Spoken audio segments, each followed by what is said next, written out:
Kedua, anda boleh buat kita panggil logo Sonic lah ataupun Sonic logo supaya dia mudah ingat ataupun anda ada macam audio signature lah pada jenama anda. Contohnya macam kalau macam ada satu brand Hisamisu. Bila dia dekat hujung je dia akan bunyi. Ada satu special bunyi kan dia namanya Hisamisu. Okay, contoh lah saya bagi contoh sound signature Hisamitsu.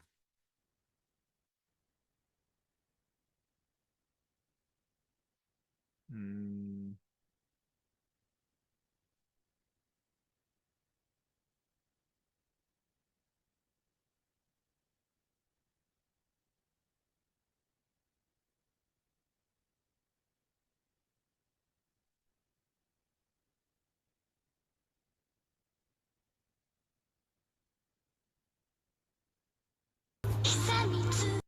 Tu macam itu. Pernah dengar? Sekali lagi.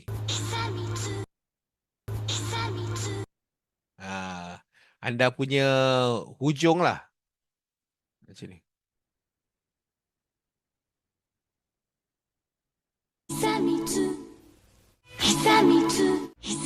Itu contoh kita panggil ada hujung tu.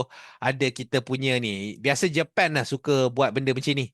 Hujung-hujung dia ada apa? Ni macam ni kan contoh lah kita ambil satu iklan. Kita tengok ni. Sentuhan kasih bunda dan nyamannya Bye Bye Fever, kombinasi terbaik redakan demam dan sakit gigi dengan teknologi hidrogel Jepang dan formula baru untuk daya lekat lebih kuat. Saat panas terik, Bye Bye Fever bantu berikan kesejukan. Bye Bye Fever, cepat terasa khasiatnya dan sudah terpercaya. Nampak tak? Belakang kan hujung. Hisamisu. Kalau anda nak ada tu, boleh buat satu. Anda punya panggil Sonic logo lah. Antara yang anda boleh buat lagi, anda instrumen. Apa instrumen anda nak pakai? Warm, cool, akustik, elektronik. Guys, tolong like, komen dan share video ini. Baik. Haha. Terima kasih.